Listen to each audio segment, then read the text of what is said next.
Keep Up Alive here. We're going to talk today about expanded acoustical treatments. And I say expanded because we know the traditional stuff, right?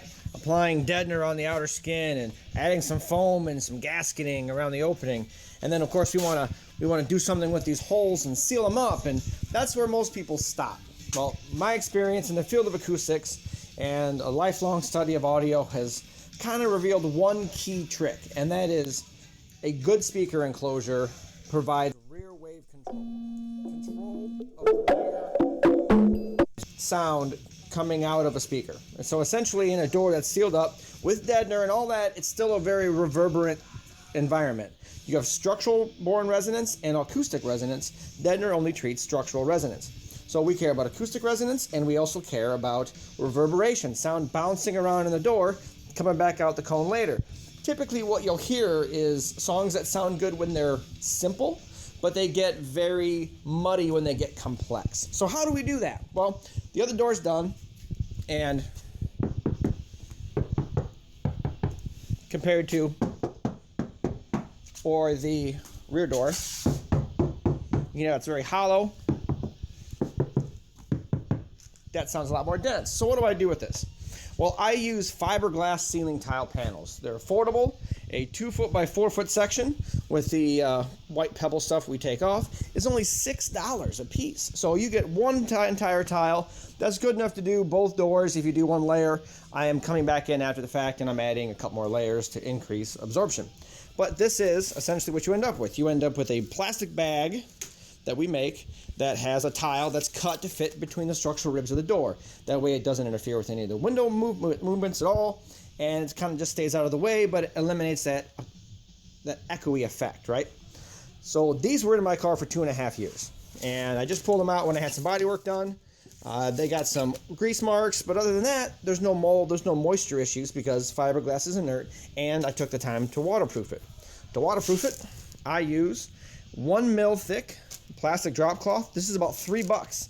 So I mean, we're talking about adding sound absorption in a door for about $10 for both doors. And this is going to be the most useful upgrade you could possibly do.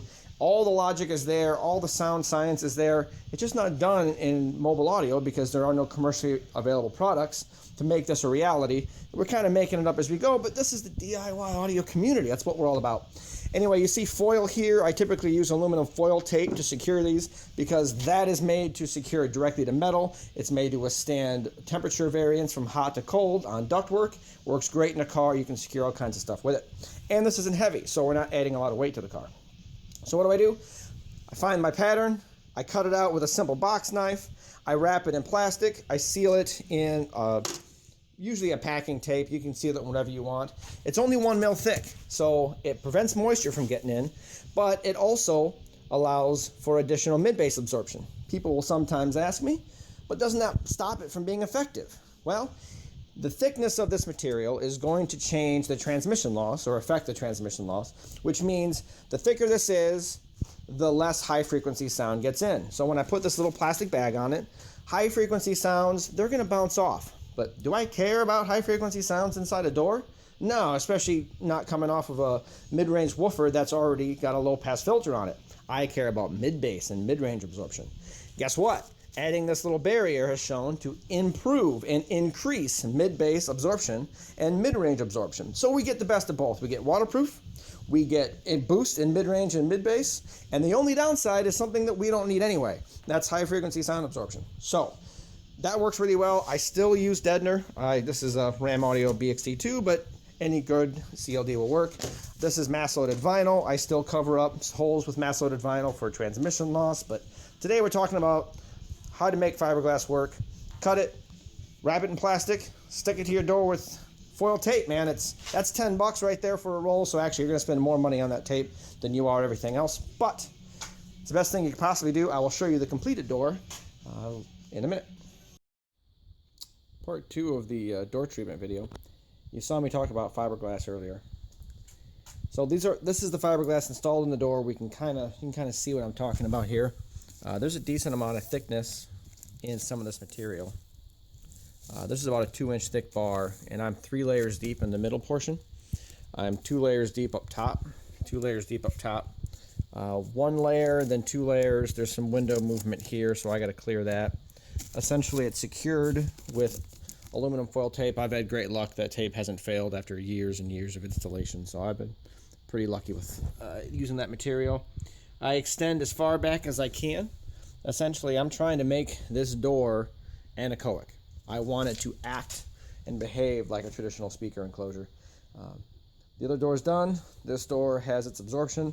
Now I have to close up these holes, and I guess another trick that I'll show you later on in the video. Cheers. If you got any questions, hit me up. So now that we've got our fiberglass in the door, I'm building a diffuser to put behind the speaker. So behind the speaker opening in all doors is a flat reflecting plane behind there. What I'm going to do is put this, secure this to the door, and it's going to provide basically a wedge type shape behind the speaker.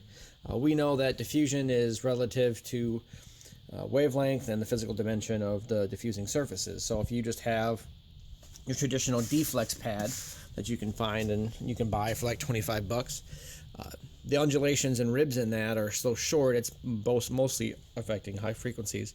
It's not going to be effective for mid-range or mid-bass frequencies of interest. So I'm going to try and get something behind there. This is made of a cutting board, some Gorilla Tape, some deadener. It's got some weight to it, and then I'm going to put a piece of PVC encased fiberglass back here because I don't want to create a resonance trap. I want to provide some sound absorption in there. I did it to the other side, and it appeared to fit really well, so I'll show you the end result when it's done. So we have the completed door ready for coverings. We have the diffuser. You can see here it is a triangular shape. It is mounted directly behind the woofer and is also designed to clear the window. One of the main concerns everyone has is that your window's not going to work. So we have window clearance, we have track clearance, nothing's going to get in the way. Everything works just fine. So again, this is for sound absorption, and that's more than I've ever put in the door by about 3 times. So we'll see how well this does. It should make this door extremely anechoic, which is my goal. If you have any questions, hit me up. Finished result with mass loaded vinyl, speakers mounted, so closed cell foam weather stripping around the speaker to seal the gasket, seal basically to the door itself. I've used like a closed cell foam, like an Insulite sheeting on before. Mass loaded vinyl is temporary, so that's what it looks like before I cover it up. And the final product is, of course, just a stock looking door. Everything fits, everything's nice and quiet. So it is. Any comments, let me know.